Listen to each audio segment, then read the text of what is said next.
Treatment म्हटलं की actually धडधडत, कारण तो जो खर्च आहे तो मध्यमवर्गीयाच्या आवाक्याबाहेर चाललेला आहे.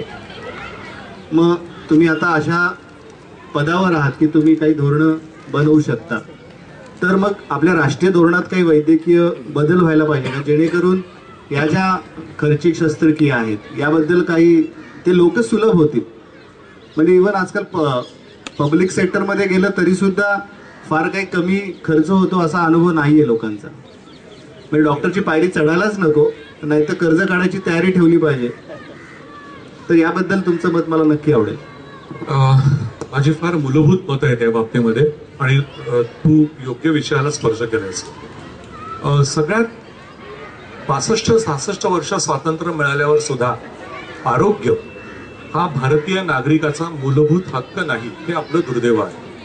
आणि याची परिणिती केंद्र सरकार म्हणतं आरोग्य हा राज्य शासनाचा विषय, स्टेट सब्जेक्ट, पण कोणीच कुठल्याही बाजूला पुरेशी प्रोव्हिजन करत नाही.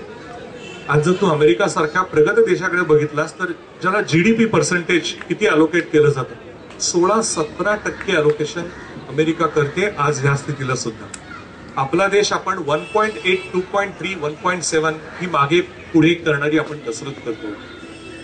तेव्हा मी अनेकदा असं बोलतोय की आपलं हे जे जीडीपी स्पेंडिंग आहे, म्हणजे शासनानं किती खर्च करायचा, हे पुढच्या 5 वर्षभरामध्ये टप्प्याटप्प्याने, माझं असं नाही म्हणणं की डायरेक्ट उडी मारावी, 6.5-7% नेऊन ठेवलं पाहिजे. हा पहिला भाग.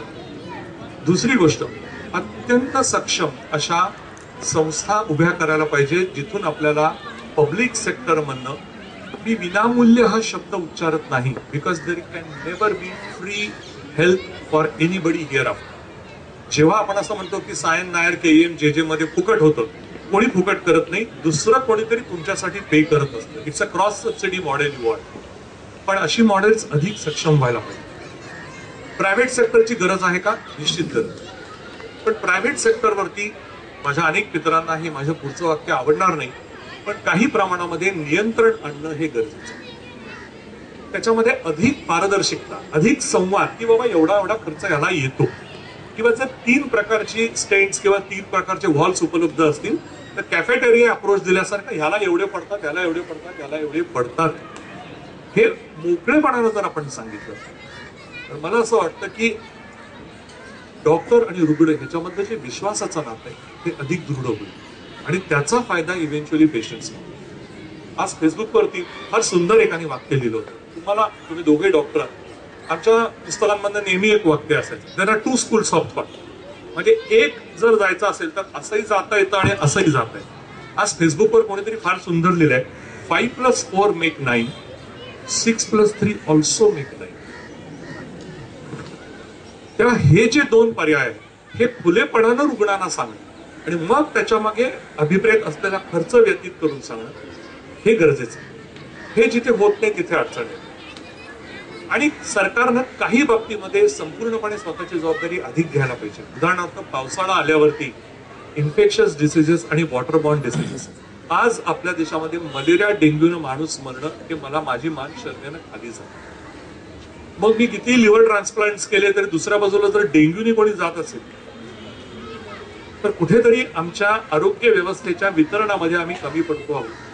कुठेतरी सामाजिक आरोग्याला आम्ही कमी महत्व देतो आणि टर्शरी केअरलाच फक्त महत्व देतो, त्याचे हे परिणाम होतात. आज मी दुसरं आता सध्या काम करतोय, हा जो आपला इंटरसिटी रोड आहे बॉम्बे पुणा, ह्याच्यात एक प्रोजेक्ट आहे, 0 फेटॅलिटी रोड करायचा. 0 ऍक्सिडेंट म्हणत नाहीये, ऍक्सिडेंट होणारच आहे, पण होणाऱ्या ऍक्सिडेंटमध्ये माणसाचा प्राण जाऊ नये याच्यासाठी आम्ही प्रयत्न करतो. आणि हे काम सरकारच करू शकतो, हे खासगी संस्था नाही करू शकत. तेव्हा अशा रीतीनं आपल्याला पुढच्या प्रगतीच्या दिशा या बाबतीत घ्यायला पाहिजे. एक मुद्दा कदाचित तो तुझ्या पुढच्या प्रश्नामध्ये घेशील. तू एक म्हणलास की मध्यमवर्गीयांना ते महाग जातं. अगदी खरं आहे. म्हणूनच हेल्थ इन्शुरन्स, आरोग्य विमा ही संकल्पना अधिक सक्षमतेनं राबवणं गरजेचं आहे. आज आपल्या इथे बसलेल्या आपल्या सगळ्या 101 लोकांच्याकडे LICच असते, पण हेल्थ इन्शुरन्सेस किती जणांच्याकडे आहे आणि ते किती ऍडिक्युएट आहे? गेली अनेक वर्ष माझा स्वतःचा विमा 4 लाखाचा होता. वयाची 55 मी टच केल्यावर मी तो सरळ 12 लाखाचा करून टाकला, कारण तेच लागणार हे दिसतंय आपल्याला. प्रॉब्लेम असा होतोय, माझी अनेकदा हेल्थ इन्शुरन्स करणाऱ्या कंपन्यांबरोबर चर्चा झाली आहे, आपल्यातलेही काही इन्शुरन्स कंपनीशी संबंधित असतात. अत्यंत तत्परतेनं तुमचं प्रीमियम घेणाऱ्या हेल्थ कंपन्या क्लेमच्या वेळेला का हात मागे घेतात हे मला कळत नाही. आणि मी याच्याबद्दल चर्चा केली तेव्हा त्या एका मॅनेजरनी मला सांगितलं, you know sir, every claim is a loss. म्हटलं please change your attitude. Claim हा जर लॉस असेल तर कशाला इन्शुरन्स करायचं. पण ॲडिक्वेट हेल्थ इन्शुरन्स आपल्या सर्वांच्याकडे असणं आणि त्याची सवय, आपल्याकडे एखाद्या नवपरिणित जोडपं असतं, पण रिसेप्शनला जातो, काही ना काहीतरी भेट देतो. त्या जोडप्याला अशा प्रकारच्या वयाच्या 24-25व्या वर्षी हेल्थ इन्शुरन्सचा पहिला प्रीमियम भरलेली पॉलिसी आपण का देऊ नये याची गरज आहे. सर, याच्यात एक लागून